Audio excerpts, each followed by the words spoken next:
We're going to begin with our bodies in a spatial arrangement where there's motion in the thigh joints and there's motion through the ribs and the chest so that we can reinforce that organization of how we create space to breathe.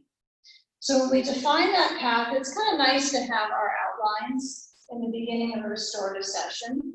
Since so many of the poses we kind of plug into and we try to diffuse in that pose. I like diffuse about that. So I want you to have your belt so it's in a wide loop, it's connected, and you can slip it over the tops of your feet, which are together.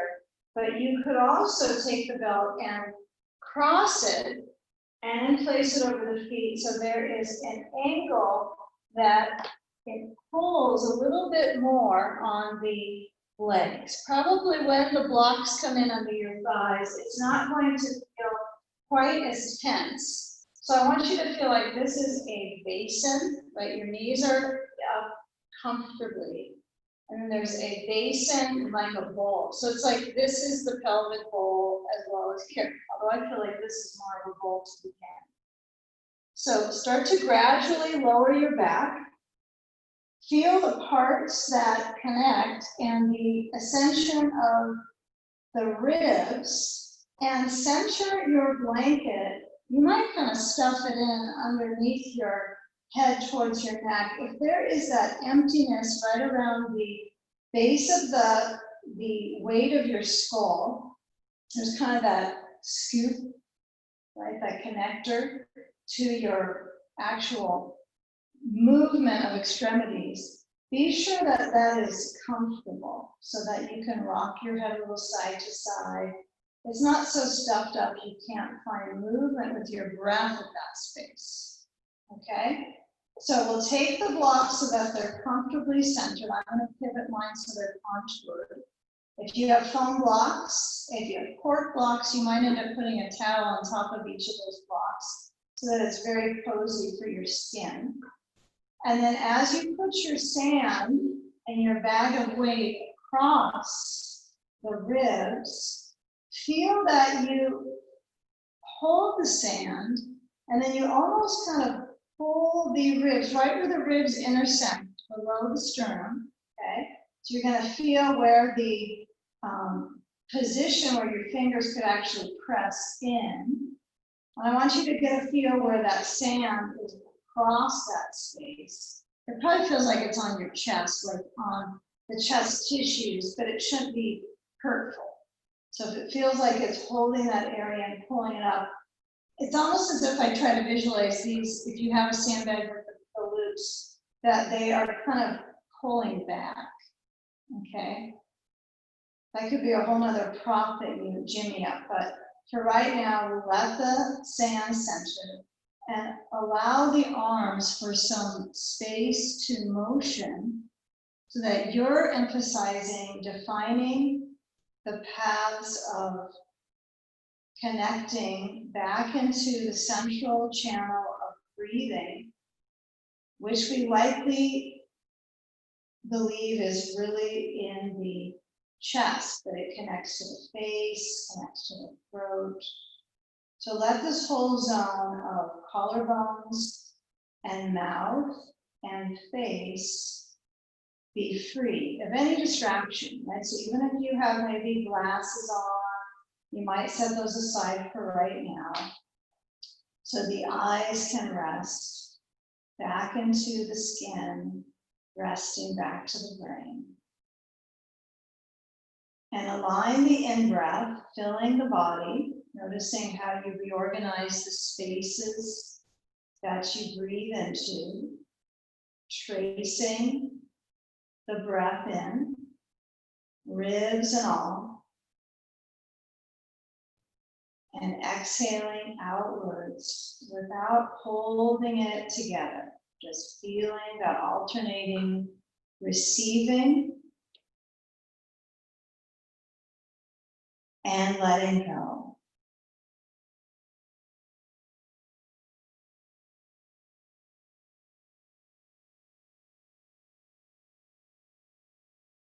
Starting to give yourself permission to be present for the practice. However limited the time is, see if you can witness yourself moving into this practice for your self-care.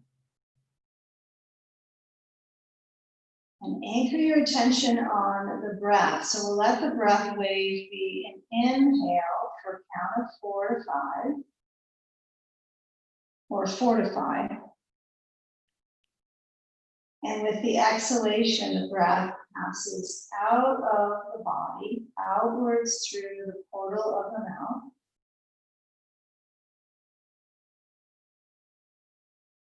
And feel if you have experience with your inhale that the belly actually fills up. Remember, this is training.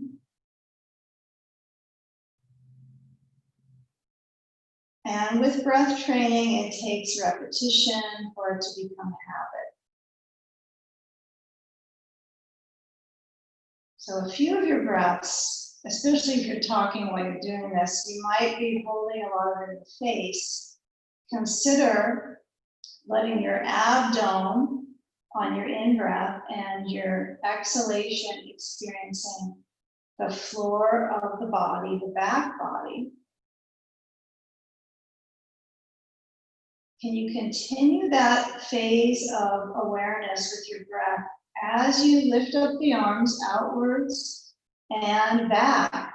So it's almost as if you're creating this halo around, and that's a rounded shape through the elbows. So as you reach around, you're going to bring your hands to your elbows and grasp a hold. And then when you're holding to that space of the elbows, feel if you can move your arms back when they're connected, like you're moving your elbows back to the bolster. I know you're already on the bolster, but it's a directional kind of assignment, and any of these experiences, right, are not going to be monitored, right, for you, but they're outlines. You think of them as sort of an assignment to kind of try. And then you're in your adult life, you can explore them and use some of them and pass on some. But when you change the elbow crossing, feel the breath, feel a full in-breath and a full out-breath as you're exchanging and crossing the arms. And noticing the shoulders, the weight in the shoulders, especially since there's no new weight, but how you're crossing them feels like almost a shrinkage around the rotator cuff. It grips. It's getting some hydration in there, circulation. And circulation doesn't always feel easy, increasing the intensity. Now with that uncrossing, keep the arms back, interlace your fingers, turn your palms to face back, and reach through the wrists a little bit. See if you can feel the hands interlace. Feel where you go to the roots of those fingers and press the hands, reach through the torso. Assuming your lower body is at ease, like there's some parts of your complex physicality that is really comfortable in this pose. Little stretches in the legs and the hips, just opening it up. It's a hip opener. It's a chest opener. It's a back bend. It's a respiratory beginning pose. So as we let go of that clasp, if you like to reclasp and feel again, go for that, or you might be of the direction of hands free, open out the hands, and then feel that they're also free when they go back out to the floor and rest. So let a few moments pass where the back of your hands, you're trying to organize them as if you wanted to make an imprint of the back of your hand, especially around the wrist and towards the knuckles, and feeling each of those parts touch. If your knuckle of your pinky doesn't quite lower down, feel if you can span the fingers open.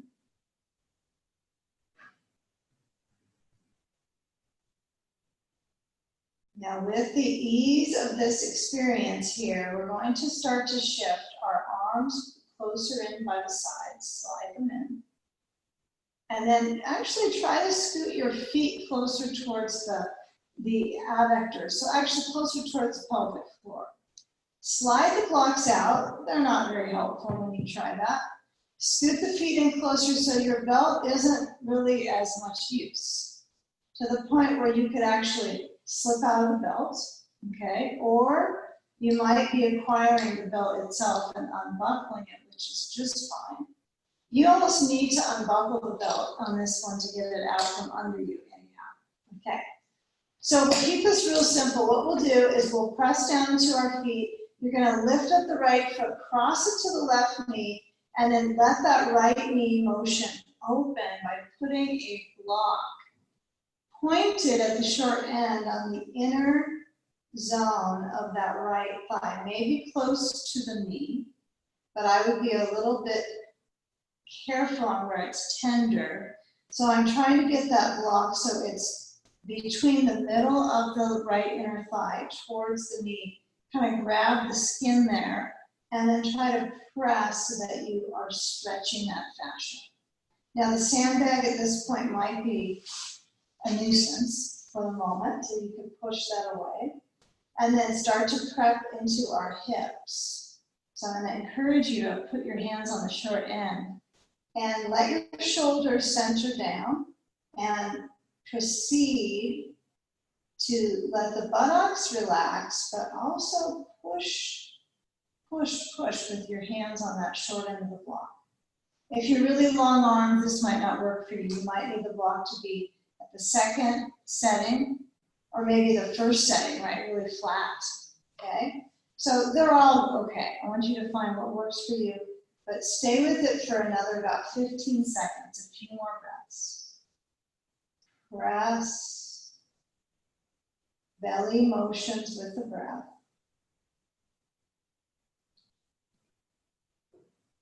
Keep the right hand on the block, so maybe if the block is at the short end, you're going to turn it to be a little flatter. And then as you move the ball or the other block on the very upper outer left thigh, you're going to lean your left thigh onto that ball or block or a wadded towel. You just want to have something that's on the top of the exterior, right, of that left thigh, the greater trochanter, right? That little bump at the top. You want to get a feel like now you've added a bump with a ball or a block, but you're going to lean into it and then remove the block that's you're holding with your right hand and hold the right knee with your left hand. Okay, so pull that right knee towards you and access the rounded piece of that right hip that feels rounded, at least in my mind. It seems to be a rounded space. Pull with your left hand and center your spine. Continue that opportunity to center your back on the bolster and feel hip intensity.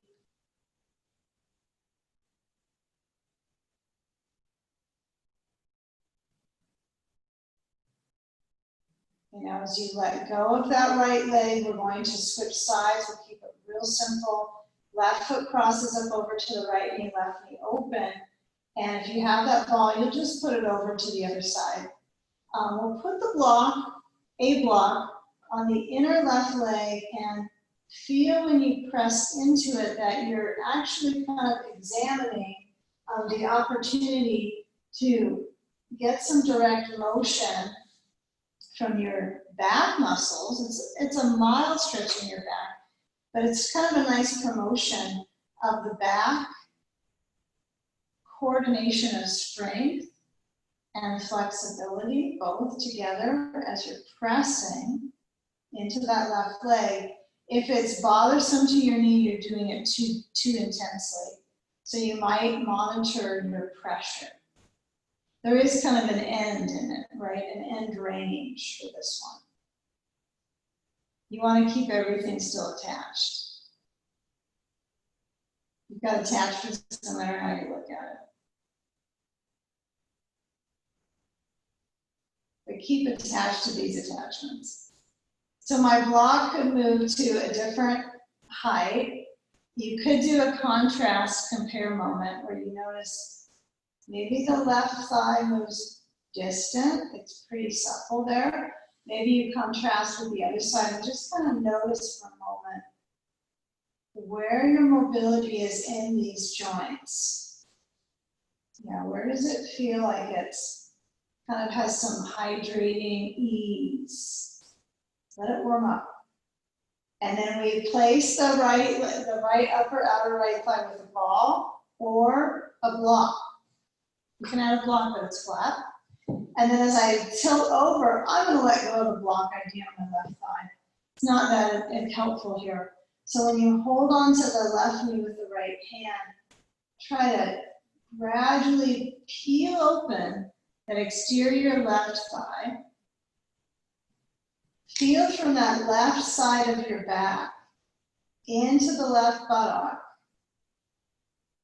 Yeah, and if that ball on that right side of the block isn't helping you, you want to feel like you are kind of touching into it. You're relying on it for a boundary and an elevation. And the left arm can be besides or behind you, besides your head. You decide, even if it was a little different on the last side, probably there's differences no matter how you hold the pace of the shape, right? It's going to be different side to side. So what our work is on finding ways of going through each side and then getting some symmetry, right? Some symmetrical back poses, front poses, reposes. Okay, feel your final grab of that left knee, your left knee, feel when you're holding it. Feel how you're pulling and where the skin feels the pull. Is it around where your hand is, or do you actually feel it in this left hip? So connect with that space through that left hip. And then we're going to move the left hand down and we're going to go right to side sage, okay? No dilly-dallying here. So as I move the left foot off the right leg, I'm going to roll to my left hip. I'm going to take the ball or block with me. And as I kind of shift over, I encourage you to do the side sage that resonates with you. It's going to matter for your shoulder. So for instance, this one with the bolster vertical is maybe not always preferred for everybody. So if it works for you to lean into your bolster this way, I'll show two versions. You're going to go to reach the right arm over and hold the wrist with your left hand. Or you could have both arms like so, or the right arm it swings back to move the shoulder and let it glide back. If it doesn't resonate with you, no big deal. I'm going to pivot the bolster, push it so it's horizontal, right across the mat. And I'm going to toss this other blanket back here. And you might try both. And then settle on the one, probably the second one that you do. That you'll settle into for a minute and a half or so. So the left arm is between. Now, both shapes you can put on your sand. Both shapes, right? So if I have my sand on that exterior thigh, it sure is nice. I can tuck my left leg up and I can extend. Now I might want to block overhead under my hand so it's high enough for my hand to center, right? To feel what height works, and then lining up your ribs, right? So it's kind of a revelatory shape for your breathing costally, your intercostals. If you get a sign that when you take an inhale and your shoulder is feeling tighter, use that as a message to maybe change the arm, right? Maybe change that arm so get some comfortable moments or it rests behind you, okay? So the importance here is on the breath channel through the side body, defining that path of breath, and exploring with that right arm's movement is perfectly adaptable for all of us in this shape. You don't have to stay in a solid, still frame. But try to let the weight of your head relax down. If any of the shape doesn't work for you, you can move the right leg, you can straighten it, you don't have to have it bending. And some days the knees give you some messages to change it up.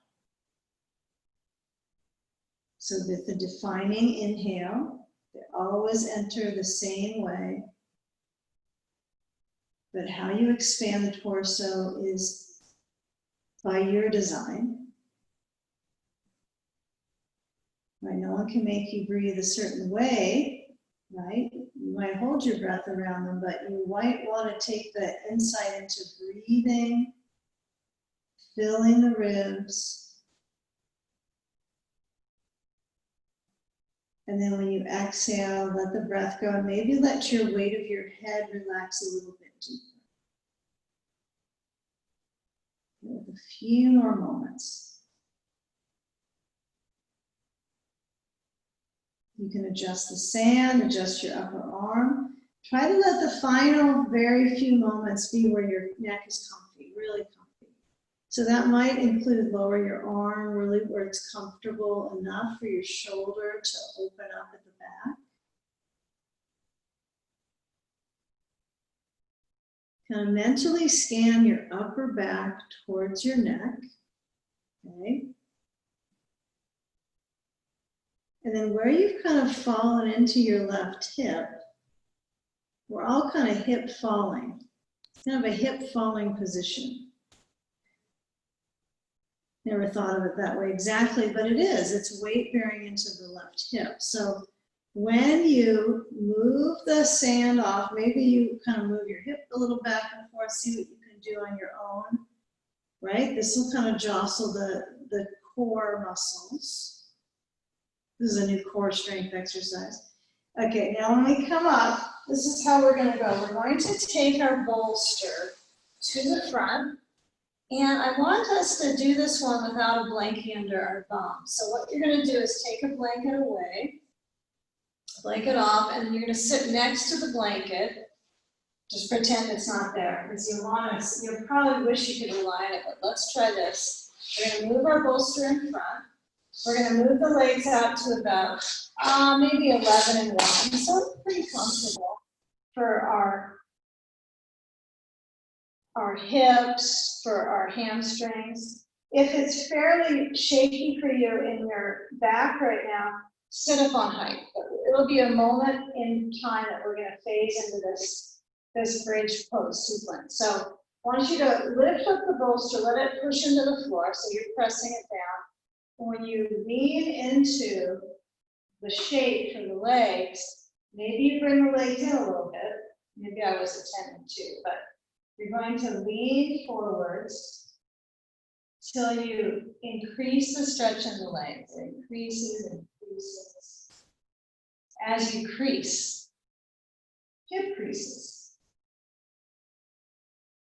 And now, instead of maximizing flexibility, maximize your breathing in your back. So you're going to round your back like a cat pose, so make more of a C shape. It's hard to really make a C, like if you were to watch yourself doing this, but really work your back back.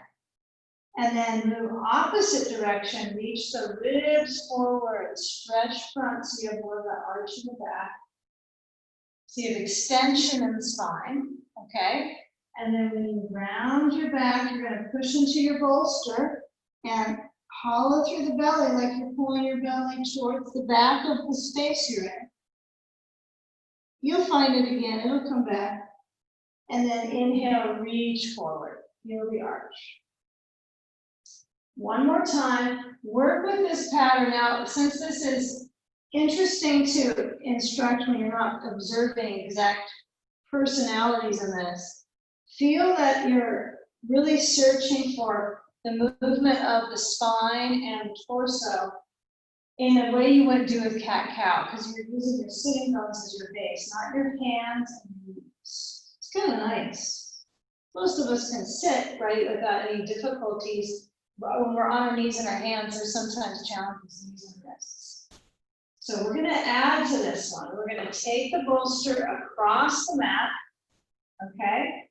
And let's put our feet on the top, and then as we lower back, come all the way to the floor, so your feet are on the bolster, your head is on your blanket. Let's have our head on our blanket for the beginning of bridge. If you tend to forego blanket under head for bridge pose, you'll have that option anytime, even right now. If you don't like it, just move it.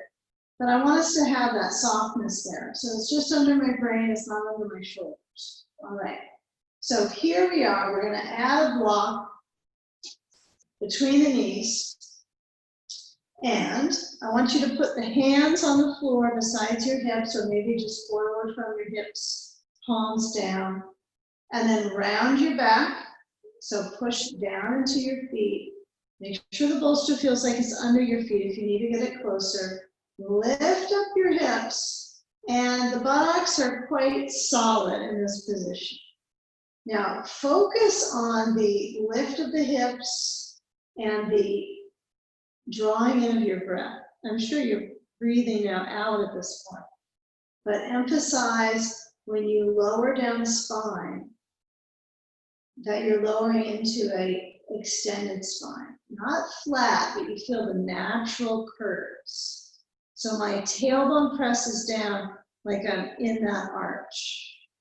So whatever you need to visualize for that, I usually visualize like a seahorse or something that has like a lot of, it has a defined arch in my mind. So I'm not trying to flatten my spine. I'm using its natural arches.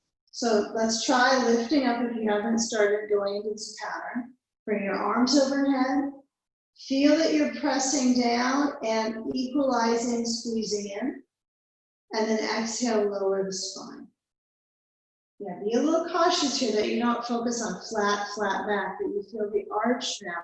The ribs lift. Remember our first pose when we had the sand, we really did have it with ribs open. And then inhale, push in the feet, squeeze in the block, bring your arms overhead, hips up. And exhale, spine down.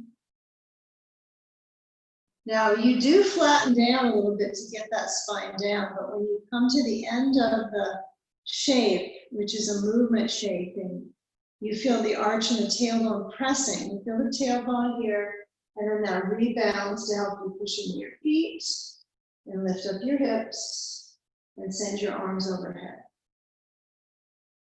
Okay, now one more time, at your own pace, you might end up with one or two of these. Adding on.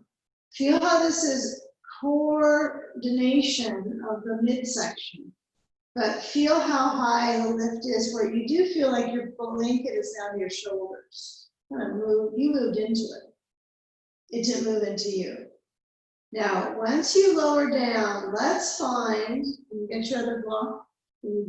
Hopefully we have two blocks, each of us, but when you're here, if you only have one block, you can always remove the one between the knees and add it here, but you're going to place a block under the back of your pelvis and try to place it up to its mid-height if possible. If not reasonable right now, keep it low.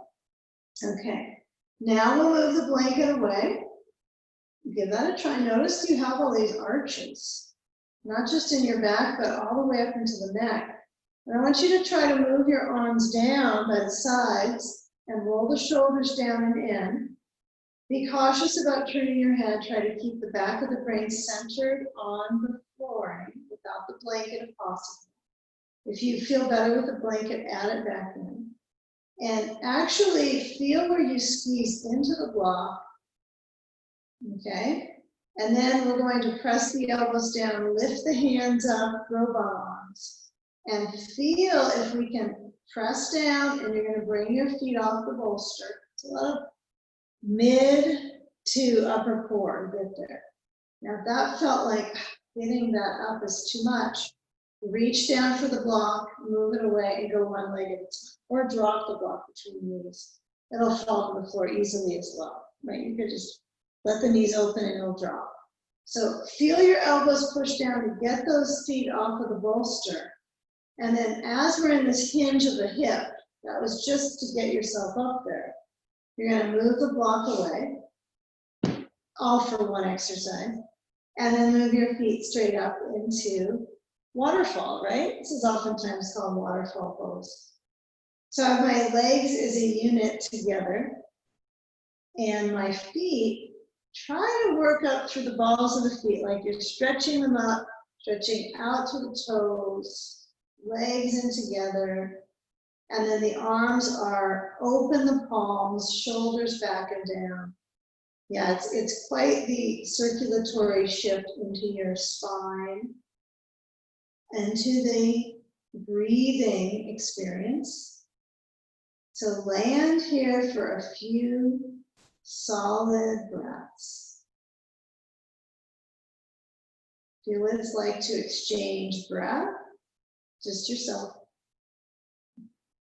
Feel what it's like if your legs move straight up, and if they're trying to tip a little forwards, or actually tipping would be back, try to keep them in line so they're actually active. It's not a super passive place, except for the heart and the brain. They could use the rest.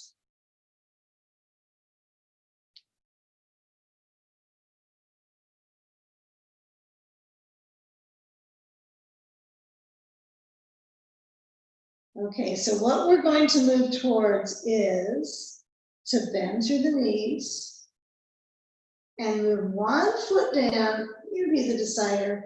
Put a foot on the bolster, keep a leg up, okay? I want you to work your way towards feeling the foot that's on the bolster merely as the object at the end of the leg, but the leg that's bending, right? Keep the muscles all the way up into the buttock tone. Try to work the muscles to work through the bones. Okay, now, not merely swinging to the other side, but mindfully. Recruit the core, press down to the tailbone, switch the leg pattern through midair, left foot down or right foot, sorry, whichever leg you want on the floor. And then kick up through the leg and feel the ease in your back. It's upside down-ish, right? But it might feel, well, but your rear's in the air. It's just an illusion you have these props holding you up, but they are changing that inner environment by holding you up for so much time, inverted, changing the circulation into the abdominal organs, inverting the body, right? Changes the gravity's downward pull, shifts it. So it's restful for the organs. Okay, and then as you lower down that right foot or left foot, whatever leg it is, I want you to work your way towards pushing into your bolster, even if it seems to be going away. And let's try it where you put your feet on the floor and your bolster, if you need to shove it away a little, if you could do so. Feel your feet on the ground now. Notice the difference in your back when you have them on the bolster. Is there any difference in the comfort level? And then we're going to wake up the front of the thighs, wake them up. Lift up the heels, make it comfortable for your knees. So just let the heels roll and get something rolling from the heel to the ball of the foot. Like you're lifting up, but you're not committed to putting them in a shoe and you change. You're just temporarily lifting, pushing to the balls of the feet. Lift up the hips a little higher. So now there's not much block. And then as you take the block out, your buttocks probably feel pretty tense in this moment. So we're going to bring our arms so that they're back to the robot arms, hands up, and then push down into your elbows. Push to lift up your hips a little higher. Now feel if you lower your heels down, If it's solid around the knee joint, keep it. If it's getting a little bit concerning, then keep the heels up. It changes the influence on the knee joint. So play with that. Play with the setting of the feet if you want to take them wider. As long as they're parallel as you know it, that's okay. I want you to notice the real intensity in the hip joint. Lots of work. We're preparing to do deep hip work here. So let the hips be up. If your knees go wider, it's okay. Try it. And then let the spine lower down. Ease in the back. Let the tailbone feel like it scoops under. If you've got a really long tail, you're trying to adapt to it. Okay, and then once you center in, I want you to bring the right foot up to the left knee. Knee is open. Hug in under that left thigh and pull with your hands. Okay. One thing I think we should add is our blanket under our head. So if you have ease to get that, grab it. You're going to be needing your belt and a couple other props soon enough, but attend to what your back could use right now, that space and opening. So I'm holding behind the left thigh, but I could also hold below the left knee. That's a little tighter of a sensation. It's a little more kind of compact. I guess saying more means maybe it's better, more efficient, but it's pretty individual how you decide. So when I hold below the left knee, or I hold the back of the leg, I'm putting some awareness into my very low back, spine, muscles along.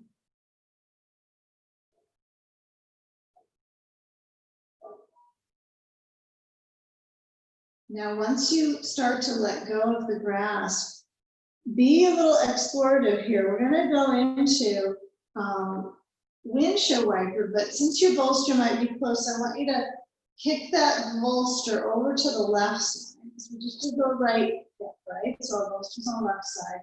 Step your feet out about the width of your mat. If you have a mat, you don't always have to use a mat for restorative at home. That's something to notice. If you're on a carpet, you don't have to. Sometimes it's nice to do without.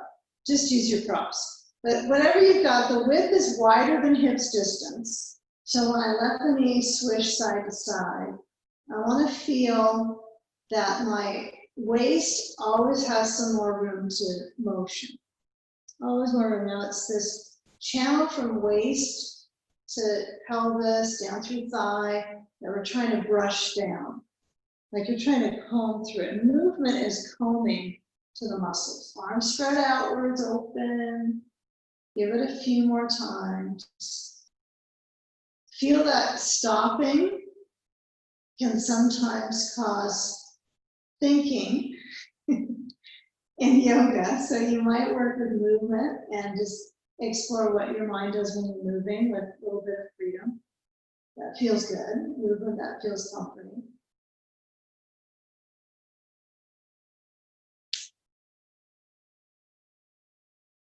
Movement like swinging usually gets the mind kind of to go still, rocking. Okay, or comfort the mind would be what I mean. So rocking motions. So let's take our left leg so it's straight on downwards, and what we're going to do is take our belt. You've got your bolster on the left side of your mat, right? So I'm going to take the belt under my right foot. I think doing a little bit of, let's keep it really with the hip and the leg. So we know brain float and those types of patterns. If you are craving that pose right now, if you have a brain float crave or craze, you can take that pose at your own pace. Otherwise, we're going to visit this position with without the frequency of the belt around your head. Okay? So pull actively with your arms, but not so that it's obviously causing pressures or tensions. So I'm holding on so my calf feels it. Funny enough, my left foot tries to respond in sympathy with it maybe, but relax the left foot. Know that there's other people in their home doing this too. Okay. Send out support. Mentally, thoughts. So as you flex that right, actually you don't have to flex the foot at all, you just use the belt, it does it all. Okay. Now can you move the foot a little bit, like you're turning it in, you're turning it out, you're kind of turning your foot in and out, so the ankle is starting to feel the feedback into that. Now find it pretty still, and then take the belt together with your left hand reaching up to it. If that jerks the leg back, you might not see yourself in your screen, but usually you can make your screen so you can see your posture too. You can try that if you have the option. But if your leg is being kind of pulled back, I want you to hold onto the belt so the leg is straight up and down, and then cross the leg over to the left side, right? Left hand holds the belt. Leg crosses to the left side. Left foot is resting. Now we've mixed this sequence up so much, I don't know if we have any muscle memory of this sequence at all. It's fairly fresh. So it's all new to me, you, this sequence. So nobody will know if I mess up. Okay, so feel where the foot pushes. Now you rolled up off your right bottom and you didn't keep your spine flat. Right? There's no such thing on this pose. So feel where there's a natural curve kind of in your rib and the kind of like the pocket of this right hip, right? That passes over and stretches. Now my leg is now touching my bolster. I kind of like that. So I'm going to keep going into that. I'm going to slip my foot out of the belt. I'm going to use the bolster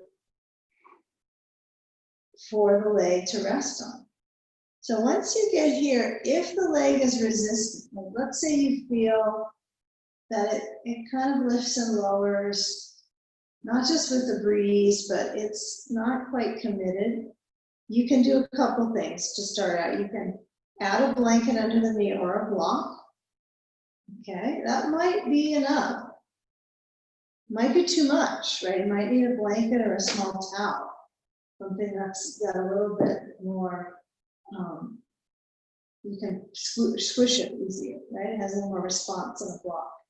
Now we're going to add a ball to the sacrum if you have one. If not, no worries. Take a sandbag to the exterior right thigh. This bag of weight is helpful, right? It's traction, but I want to encourage you to feel the right arm open. Now sand is not required, it's not. But it might feel like it adds on to your ability to kind of commit to the shape. Almost like time is different with sand. I think that's just a sand thing, isn't it?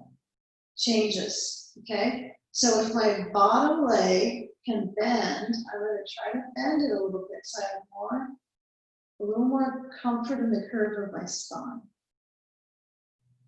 Feel all the ways your arms could go. Where could they go? They could interlace, move back. They could broaden the chest. You could keep them really close to your sides. That's an option. Feels kind of nice. So feel where you can be in your shape of focusing on the hip. Sometimes spreading out limbs and trying to add stretches takes away from the focus. Like, oh, I can add an arm or a chest or a neck stretch. Maybe that's too much. Maybe it's perfect. Arms open, head turns right. Pretty solid option. Let the mind relax. Even if it gets a little sleepy, and you wake up at the end of the practice, that's okay. You needed it.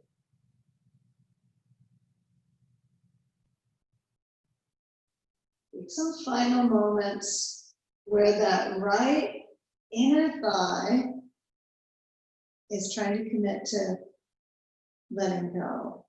It may already feel like it committed to that, but really feeling the muscle matters, the energy through this tissue on the right leg.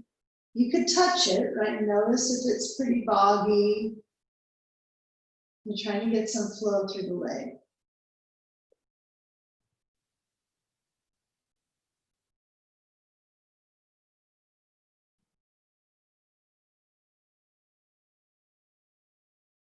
So feeling the actual experience of twisting, nourishing and mobilizing the spine and the organs. You can feel it viscerally in the breathing with the organs, but also with the spine and the breath, right? It lengthens, it spatially supports.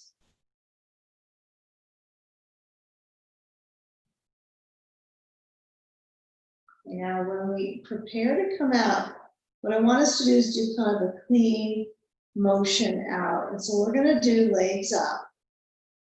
You were working on your spine, that flexibility, but you have two different leg experiences right now as far as how much they've developed from this stretch.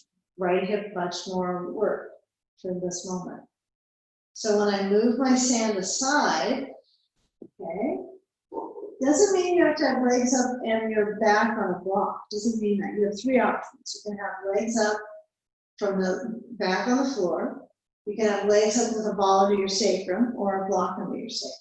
Okay? So I encourage you to start to unravel this right leg. You go slow onto your back. Slide the left leg up 2, so the back is almost even with both legs bending. When you come back in center, put your feet flat on the floor, and then feel the back, okay, noticing sensations, and then take the legs so they go up.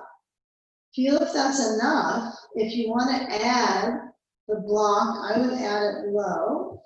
And then as the legs go up, this time you're not trying to push off of that intensity when we had the block between the knees as well, and the bolster on the breast. So now we just move up. We have our hands perhaps touching at the hip hinge. And the block is underneath flat. And then I move my legs up. And I'm going to have the blanket under my head for this one. So when you're lifting up your thighs, think of it as kind of a thigh inversion. It's a leg inversion, right? Of course.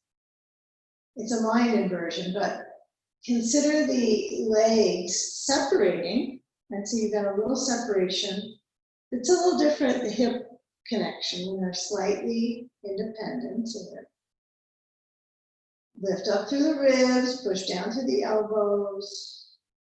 Bring your hands forward and reach the hands so that the palms face in, right? So the pinky side of your hand is down. And try to keep the shoulders back to the floor. If you have a little separation, right, nothing's getting too close for comfort there. You might notice some tingling in the feet since the blood pressure is nearly 0 in them after a good 30 seconds to 45. You can get a little tingly. Reversing the blood flow back to the vital organs.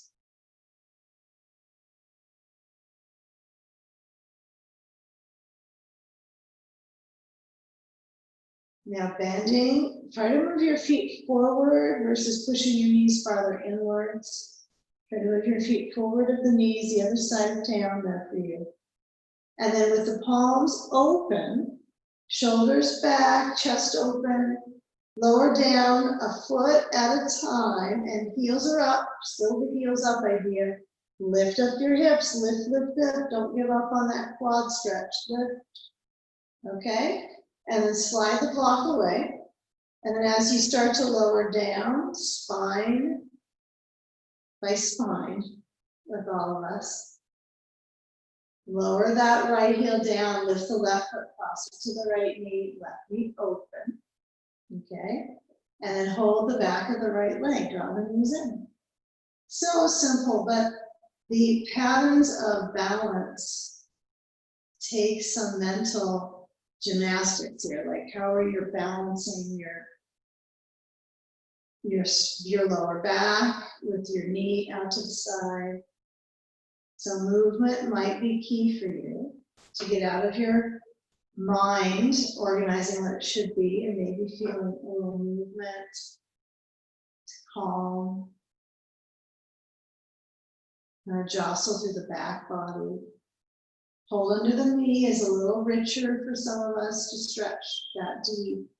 But if it pushes too much around the knee, then it hurts. It's not a good idea. You could go behind the leg just as well. Okay, feeling when you're squeezing the legs towards you. The inner thigh, the back muscles. This is such a good pose for the back. Not just for the hip, but the back of the hip, the back itself. Your back is so safe on the floor as you're stretching your legs into you.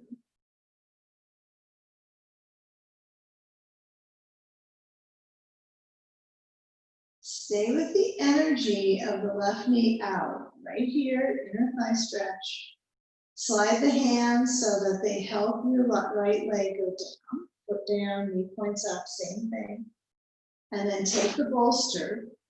Kind of look around to the right side yard of your mat. Make sure that a bolster could go there in case there's a pet or anything resting there. Be aware. Now when I'm here, I'm going to take the belt and place it under my left foot and lift it up. Simple. So simple. Right leg straight down, left foot flex. Actually, again, you don't have to flex it. You can hold the belt firm and it's going to do its job. You might even kind of point the toe a little bit on the left. Relax the right foot. Don't want to let it go. You might almost feel as if you're going toward that push of the ball of the foot into the belt, and then get a hold of that belt with both arms pulling down. Feel the foot move. Stretch the calf. Wow, calves. Yeah, be with the calf. Notice if movement of the leg does any difference for your sensation. If it's so boggy, flush it out, do legs up often, flush out your calves, flush out the flush.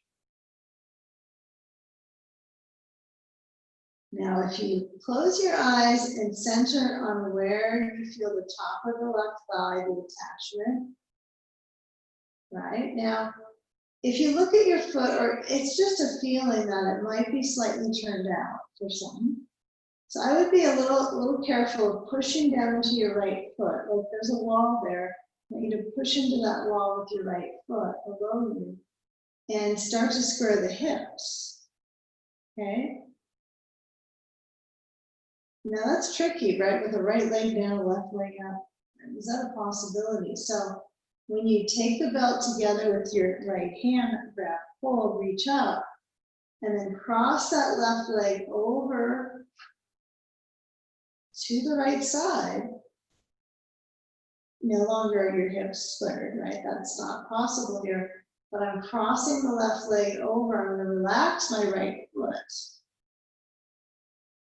Feeling as I give into it. But still I have enough significant pull with my right hand that I'm considerate of my calf. I don't know if your calf thinks it's considerate, but you've added in that extra layer. So start to get ready to get out your layers. Work through the layers, maybe not yet, but when you're pulling with your hand, just be careful that the back of the knee doesn't feel like it kind of swings to hyperextension. Be aware that you can micro bend your left knee and still feel the right amount of this left thigh. I know you're almost craving to get a sandbag slapped on that, but give it a moment, feel the resistance, slip off the belt off your left foot, take the leg, actually it probably already started resting on the bolster. So you were doing that in a nearly even way, the leg eventually is kind of dresses the bolster. Okay, so I've got a sandbag offering now for my exterior left thigh and a ball for the sacrum. Doesn't have to be. You don't have to use the ball, it's an idea. Okay, and then when you're holding the shape, really reach out into your breathing muscles, right? The ribs, the bronchial tubes, the lungs, the respiratory tree. We're doing the respiratory tree pose. Okay, so the branch of the left arm is open. Okay, the shoulder can roll down under. I know some of us might find, no, I don't want my arm out, closer. I need everything a little bit more compact, that's fine. And so find what works, find your fine, okay? And then the eyes are resting back to the brain.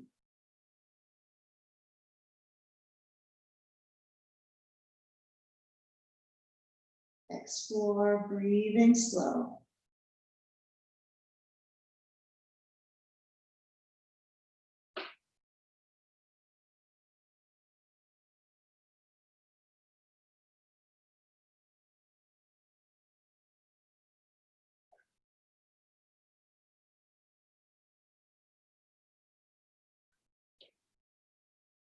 Okay, now with that left shoulder, motioning back and down in the back of the lungs here, if your arm is open. And then we'll start to slide that sand. And then when we make our way back into the middle, right, to the middle path here, we're going to take away any fall. Okay.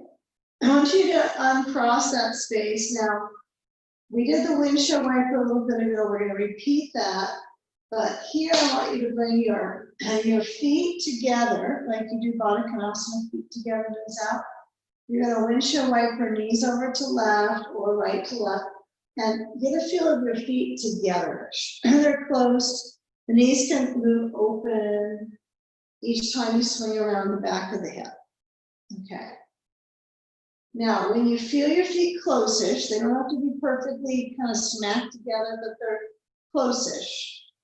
I want you to try to kick out your right leg, so you're swinging it out, and then you come back to center, and then you kick out the left leg. There might be props in the way a little bit here, but it's a simple swinging pattern from your back. This kind of comes from modern dance, but modern dance warm-ups came back in my memory. Okay, so when I move back into center, I'm going to hug in the legs, hug some legs. All right. And we're going to prep to come up, and I want us to get into some type of a Navasana pose. So get your body and hair ready. All right, so we're going to hold on to the knees to the front, right? So just below the knees, that scoop of the hands. Feel if you kick up your feet and you try to move up. I want to feel that pattern.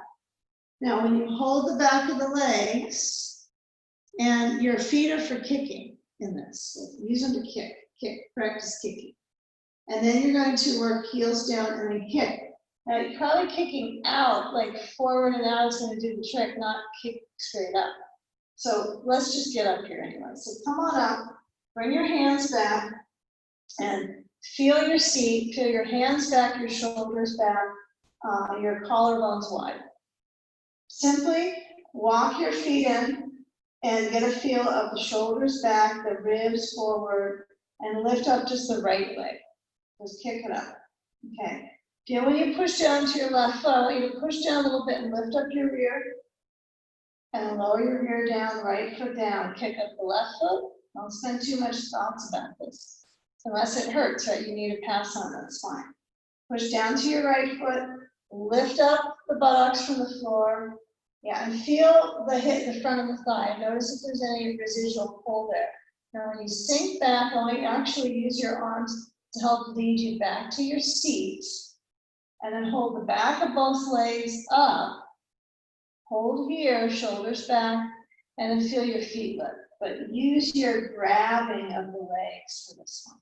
Just grab onto your legs, hold the back really firm, like these are your legs, no one else gets them. Okay, and then take the legs a little higher up and try to work towards length, not straight, but length. What is length for you? Lift up the heart, beam it forward, in breath, out breath. It's energy, it's strengthening, it's core, correlling the core. Okay, now bend through the knees. Feel the feet step down, hips distance. You gotta visualize you have a blocker ball between the knees. Just don't put one right now. Keep it simple. Round your back so you're hollowing through the belly, chin down, and then inhale, pull yourself forwards. Okay, feel sitting upright. Let your eyes rest and simply feel upright. Sitting bones, no props under you. It's just you, yourself.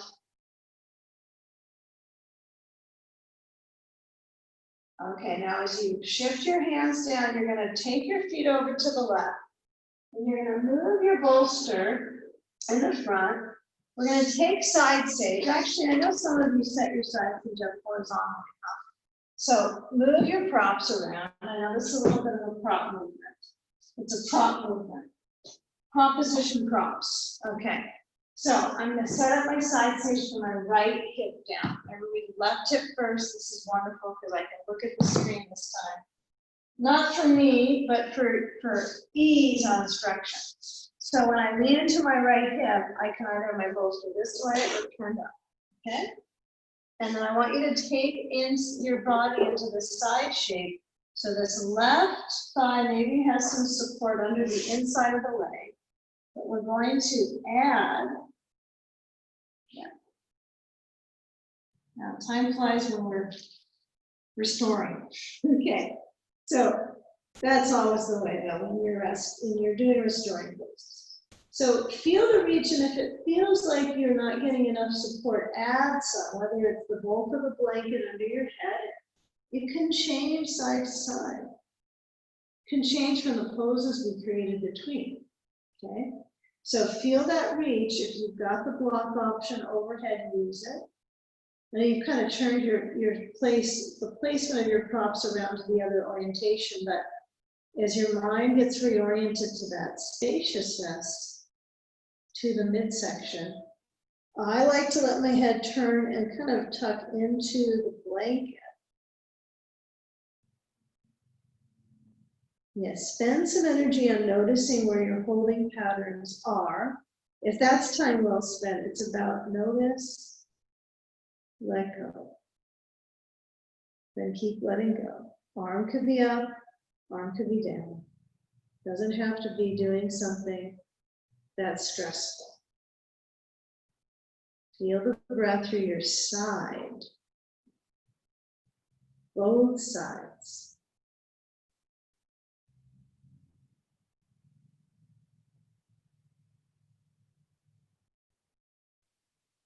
And breathing as if the ribs feel that connectivity, right? Feeling that awareness, maybe through the obvious ribs, where the sand is touching right above, below the rib cage. So if your sand is below ribs, where you really feel the movement with the experience of breath, you might take a moment and place it a little higher. Just for the breathing, right? Maybe refine that a little bit. Define the ribs motion with the breath.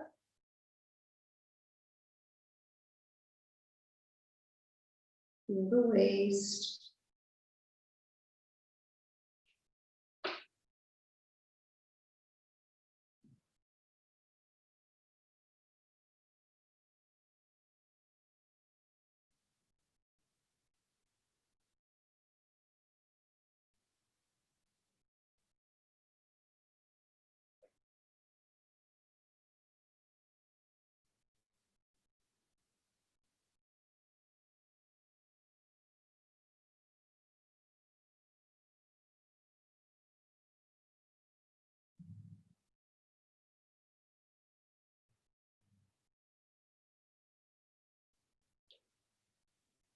Now this is our obvious left side that's open, kind of the open side. And so we're going to kind of follow this pattern for this final stretch. I want us to have a significant dose of noticing what we worked ourselves towards to open up. So it's the side body. Focus first was the ribs, the chest, side body. So we're going to do an accumulation of poses, simple, some side work, a little bit of hip work, a little bit of hands and knees. Okay, so what I want us to do is we're going to move our sand aside, side sand, okay? And however you are positioned in your space, you might do something like so. You're going to lean your weight into your right side. My focus is getting the message across that we were doing this side, left side. So I'm going to keep on that awareness. So when you come up to your hip, what you're going to try to do is get yourself on your bolster. You can face any which direction. You might be facing that way, this way in the room, but you're going to sit on a bolster. This is important. And your right leg is stretching out. Take it out. Left knee bent. A block under your left knee could be very helpful. Grab whatever's close. Instead of fixing your area up too much. Grab what's close, so my block is under my left knee. I've got a sandbag on the top of the left thigh. Try to let that thigh kind of keep peeling open. Now we spent the energy moments ago on the side, right? So with the thigh now working, not internally rotated, but externally, try to keep it so your sitting bone flesh is motioning open, okay? It's like I want to get some internal environmental wellness, kind of what I'm producing here.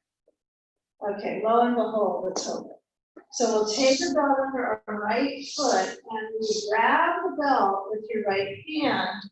Now you're leaning to your right leg with your right elbow. It's a lot of right stuff, okay? Now, head leans in, so my neck is naturally stretching just like I was in side stage, right? But I have a little different support. And then move your left arm behind your back. Try to keep the left shoulder motioning back. Turn your head to look down to the right leg. Simply allow the left side to peel open. Just let it peel open. Side peeling. Exfoliate the sides.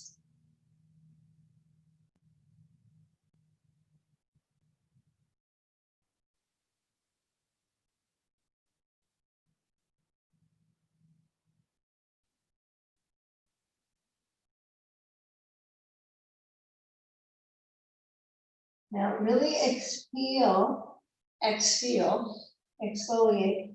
Feel where this side is entertaining that experience in the low quadrant of the back of the waist. It's not giving names, all those parts and trying to intellectualize it, but it's a feeling through that side. Okay. Now when you come up, take the care here to move the belt off your foot. Now this side's going to pull around and part open. So we're going to take the sand off.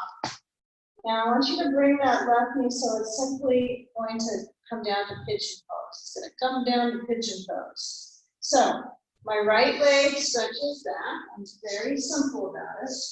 My thigh, maybe I've got some issues with organization around my mat, but I'm basic on this one. So when you lower down, you might grab a hold of a block, set under your elbows. You might have some blanket somewhere nearby you can lower onto. But you might remember sleeping sage pose. It has some similarities, but man, it's not quite the same as hip, is it? So if you're adding sand to your back, carefully put it across the low frame of your back so it connects to the back of the pelvis. And then otherwise, it's kind of different than where you just were with that side work. So you're gonna be either here, okay, door one, or you're gonna move any, you don't have to have your blankets with you for this. It's just an idea so I have direction. I'm gonna move to the top right corner of my space. I'm gonna pivot my blankets to the right. And leaning my head into that prayer position, hoping for the best. Okay. Not sure what to expect. So you feel your left hip. Other people are too. Breathe deeply.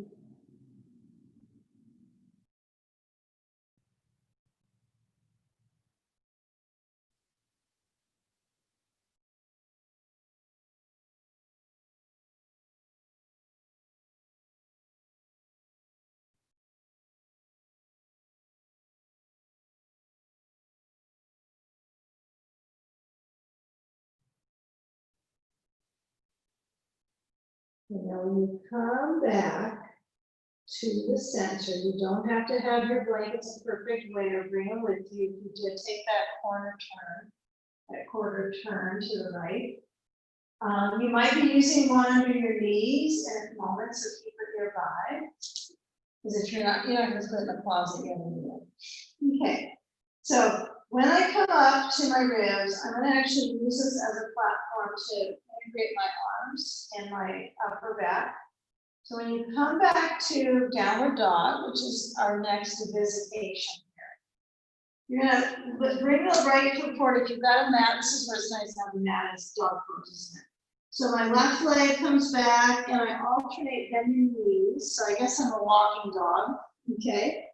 Walk out your dogs here. Feel the heel, reach down and try to actually stride to the bottom of your feet, one at a time. Use this as an exercise in stretching your feet. If you're spending the energy on, oh, my arms are taxed out here, work on feeling your feet. Okay. Now, as I lower down my knees, I'm not going to let go of dog pose completely. I want you to take your bolster forward, beam it in front, blanket in front of your knees. That's not nice to them. We'll have to get the knees on the blankets. Okay. And then get a feel here for your arms front, and my bolster is a little bit away from my hips. So when I lower down, I don't want to touch my, if you touch your bolster, it's your bolster, that's fine.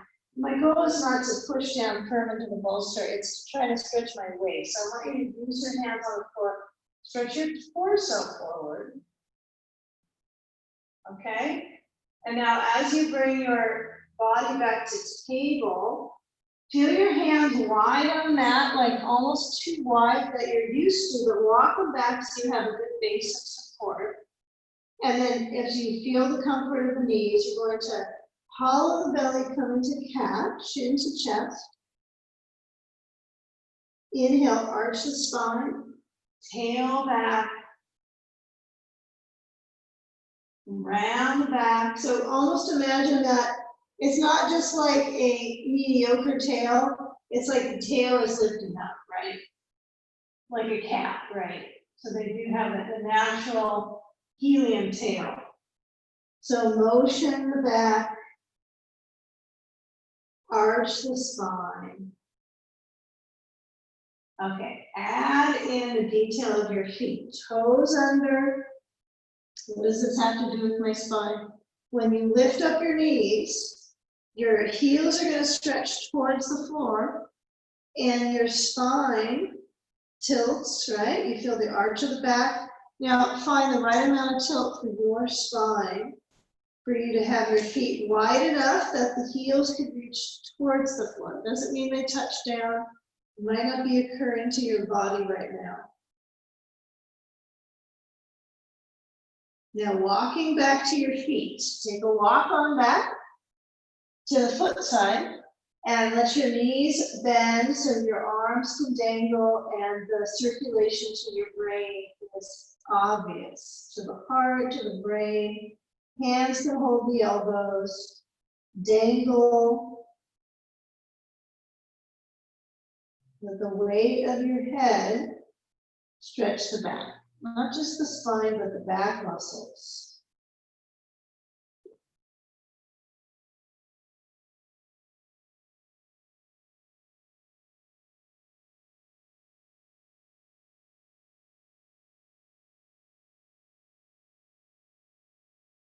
Concentration of your feet, of your waist, hands down. And if you can clutch the back of your leg so you feel that service of connection, you might hold the back of the legs and pull yourself to them.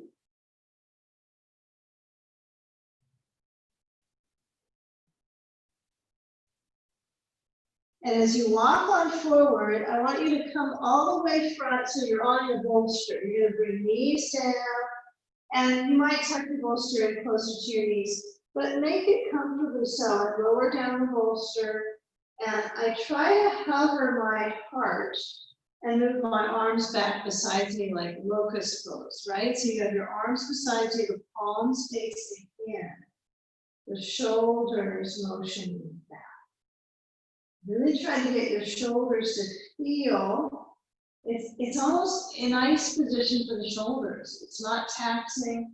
It's certainly inner strength for the heart muscle, for the breathing muscles. Now, can you lower the hands down and bring your elbows forward under your shoulders in Sphinx pose? Press down into your elbows. Feel the mild arch of the spine, in breath. And then feel when your hands slide back, okay? So my elbows are gonna clip into the sides, quite firm, okay? And then as I push and lift up and forward with the heart, okay? We're gonna shift back, but don't shift all the way to that table. I want you to lift up your hips. Bring your right knee into the midline and step the left foot to the top left corner of your mat. So the foot turns out, right? It's really in gecko pose, right? So the foot is turned out, the right thigh is close to the bolster, if not pushing into it. The very top of this right thigh, you want to feel that touching down into the bolster, okay? So the bolster doesn't have to be all the way up to your blanket. For some, it might be a little bit farther. You might spend a little bit of energy with it. It's worth the energy today because we're going to be doing quite a quad, lengthener at the end. If you choose not to do legs up, you're going to do a deeper supported bridge pose. So I would let that right thigh kind of nestle into the bolster. If it's not close, put a blanket on top of the bolster. Try to make a match, a thigh merging with bolster. Thigh emergence.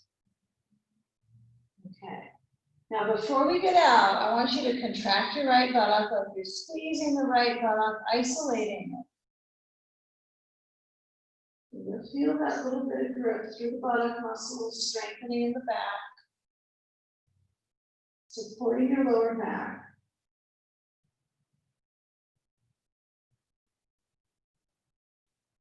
Okay, now as you move back, I imagine your buttock had to rest.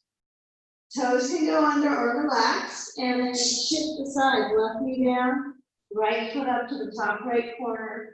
Feel the top of that back thigh, and maybe contract your left buttock. Doesn't have to be, there's no have to's, but have not. Okay. I still feel plenty in the front of my thigh, whether I contract or I don't. Once you contract, you can't go back usually on this one. You kind of get stuck. Your rear gets stuck.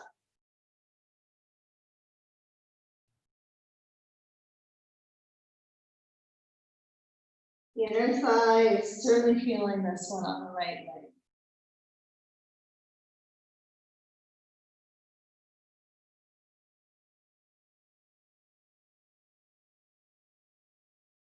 Okay, fantastic. So we're going to turn the bolster.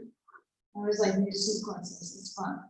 Turn the bolster across horizontally, and then walk the right foot over, toe heel to the left, to pigeon on the right side, right? So we made it to the other side.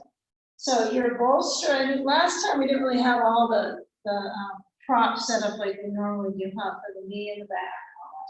So if you're choosing the same exactness, you might change your props around. Otherwise, you can use blocks in the front under your hands.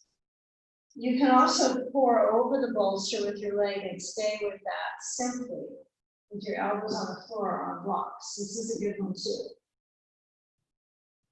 So door 1 is here, and door 2 is to move your blocks to the top left corner, right? So we're going to go back to that right outer side of the body in a moment. So we're moving to the left corner to stretch to the right hip. Almost there, inner groin, which is inner anyway, groins.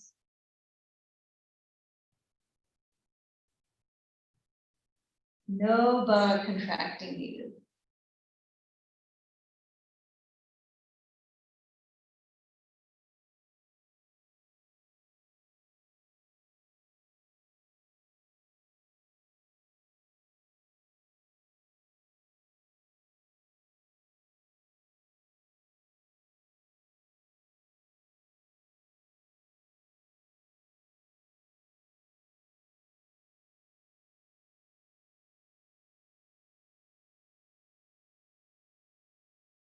Now, when we move our hands back to center, see if you can motion your left leg out.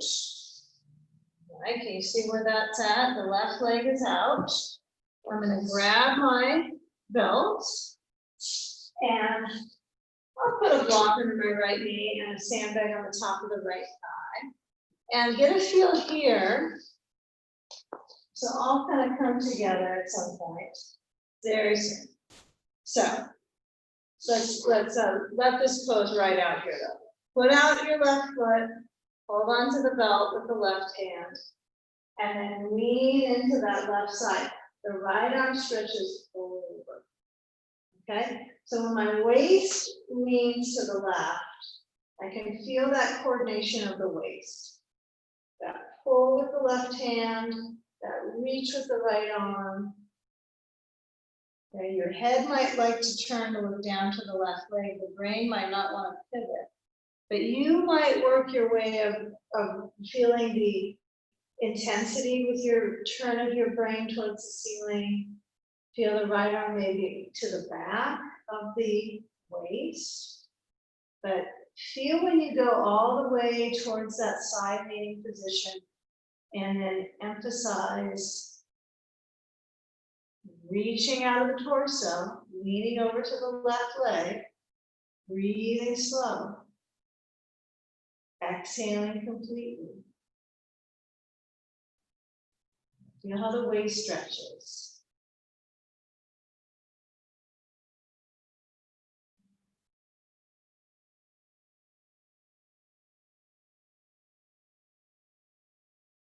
Okay, now if your head is kind of pulling up, give it that full range of motion turning. So part of this is feeling all the different ranges of motion that we have, right? The ability to elongate and kind of further what's our skeletons about, right? What are all the connected tissues or what we feel, the goods, the bad sensations and so forth. So work through that circulation advantage that the practice has. So when I slide my hand on the belt and come upright, kind of take a little bit of inventory here. Yeah, move the belt off the foot. I want you to take a simple cross-legged position, left foot forward or right. Put your hand on the left thigh.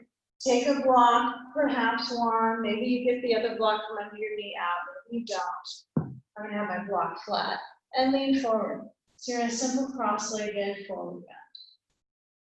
Just get a few moments to let the back release, kind of recover. Okay, switch sides. So I just simply cross the right foot forward to the left, change my stance on my right thigh. The higher the height under your seat, the easier this will be for your spine. And then as you lean forward, center. And it's also a hamstring issue as well, as far as your capacity. It's hips, hamstrings, back. All of those things are part of the support for the seated forward bends. Okay, now if your shoulders are kind of jinxing it or pushing you back from the motion, feel your ability to glide forward with your brain glide, or brain high, whichever it is.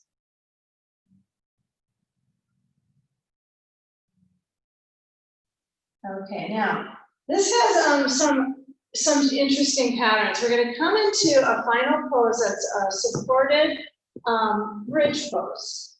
So I'm going to set this up and give you the demo of it, the little tutorial. But if you decide, you want to have legs up the wall and kind of hang out there, that's great. If you do supported shoulder stand, shared shoulder stand, perfect. It's really you want to take inventory and make your own decision on that. Okay.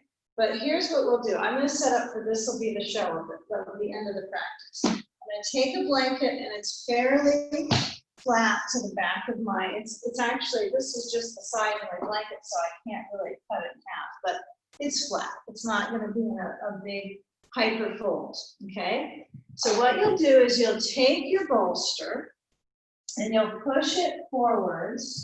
You're going to be sitting on it on the end of it, but you might set this up for success. You got a sandbag and you got your blocks and your belt, okay?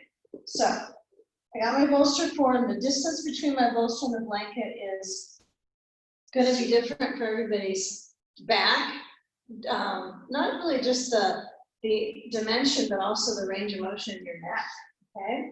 So this is a very safe supported bridge pose, but it's a nice little gravitational opener for the chest. So we'll take our blocks to the front. I'm going to place them both on a low height. Then I got my belt, and I'm going to keep my sandbag kind of positioned so it's easy for me to get it onto the side. So I can secretly drag it up across my hip, my thigh lips. So I'm going to sit towards the edge of the bolster, towards my front, the blocks. You know, the blocks being on a surface that's slippery is probably to your advantage. So if you're kind of hanging off the edge and you have a carpet there, you're going to be a lot happier. So I'm putting mine kind of towards the end of the mat so I can push them off to the slippery floor. But it's up to you. If this is kind of a new idea for you to do this one, you're probably going to be trying to figure it out mostly, not focused on the perfection. So get your belt around your side. Tighten down. I want you to make this tight at the very top of the thighs. Okay? Tight, tight, tight. It feels like your hip flexors are working right now. Okay. Now, when I scoot towards the edge, you can always slide farther back once you get there, especially me being short. I know I don't need to go this far forward, but I want to get my shoulder blades to be lengthening off. So the important thing is that your neck is not crushing into the floor on this position. So I have my feet set out on my blocks. I'm going to scoop them in a little bit towards each other. And then when I lower back, I'm going to revisit this belt and tighten it down. And when I push back, I want my head to be on my blanket. I want C7, so cervical 7 vertebrae. I don't want them to be crushing into the floor and pushing down, causing a flexion. More flexion. I want my head to be supported. And then I'm going to straighten out my legs, right? So my belt ought to be tight. It ought to be very connecting my thighs together like I have a nice uni leg. If my blocks feel too far apart, I just put them on first. Yep, so it's always best to start with your seat as far on the other end of the bolster as possible. You can always slide down. Now, if you don't want to get your sand and you're feeling like, wow, I'm just at the brink of this being perfect, you don't want to jinx it, you can stay right where you're at, not add your sand. You can also add your sand at the top of the thighs. However, be aware that the belt is a priority, right? So I'm going to try to get my buttocks and everything kind of squishing down, so everything kind of shoots down to my props. And then my ribs feel that kind of revelatory expansion here. It's therapeutic and revelatory at the same time, the bridge pose. The bolster really has hit up into my back, so the whole kidney frame at the lower back of the waist is primed right now, right? Kind of juicing that space up. So try to let your feet relax here. Don't get too forceful at them being straight up. If we had a belt, we could put those so they're straight up, but we're not going to add that issue. I want you to let your arms open out. Okay, you can go cactus on this one. You can go arms open. You can also bring them down by your sides. This is kind of a nice way to do it. And feel the shoulders. Kind of the chest drizzles open. And your jaw is tilted up here, isn't it? It's not compressing down. So it's almost like your chest lifts towards your chin. Feeling that massive opening through the chest. Now, if this wasn't the pose of choice for you, you can go legs up the wall, or you can take another option. Giving it a real try for the lungs. So feel that the lungs are pretty fertile right now as far as their ability to expand and receive. Right, there's quite a bit of opportunity. This is the wonderful thing about restorative poses is you can soak them up. And the breath could be a little shallow in this position. It's a back the whole time. So to get a long breath is different than a forward bend. It's not so easeful, but it's deep. So feel the ribs move.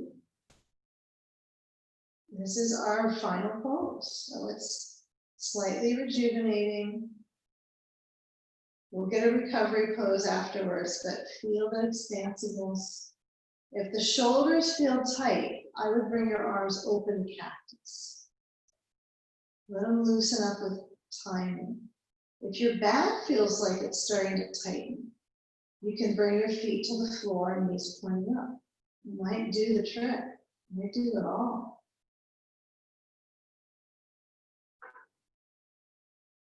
The legs on the blocks or forward with or without blocks is to open up the quads. So with a few more slow breaths.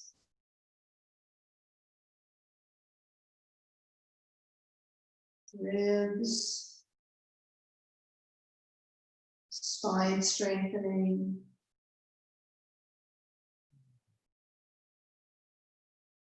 Noticing how the mind centers in, or it actually can also space out into the plans of the day, so that you can anchor your attention for a few more guided breaths. You got to coach yourself sometimes.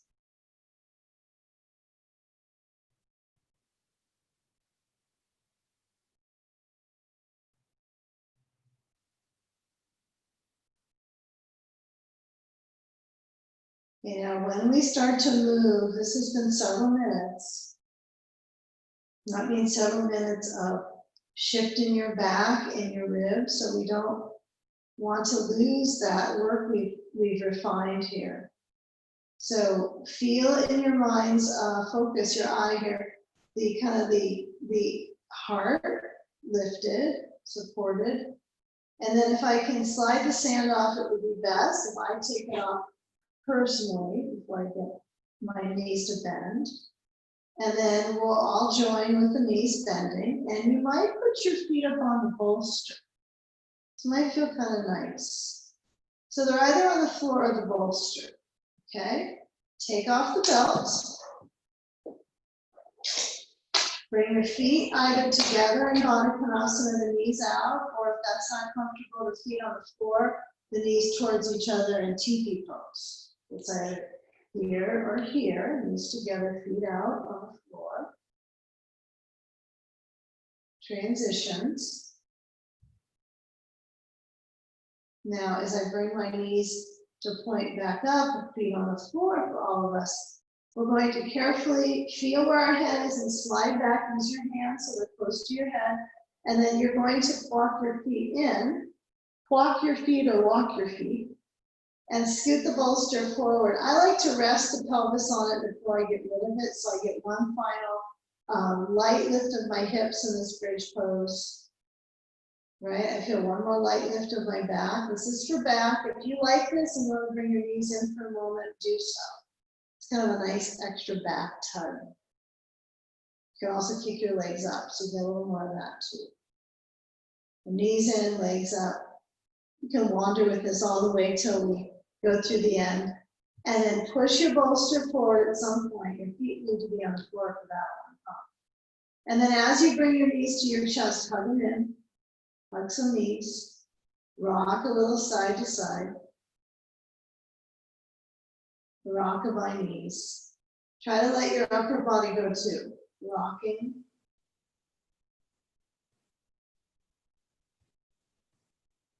And balancing as you let your body roll to the side you did not roll out of bed from today. Come up. Just enough so that you're sitting on a blanket or a bolster. So we join as an awareness together in our homes. So with the hands resting on the lap, feel the shoulders centered back, feel the heart forward.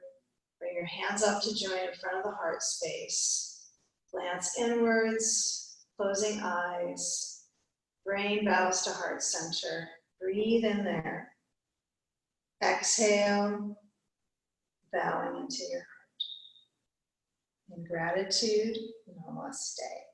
Thank you.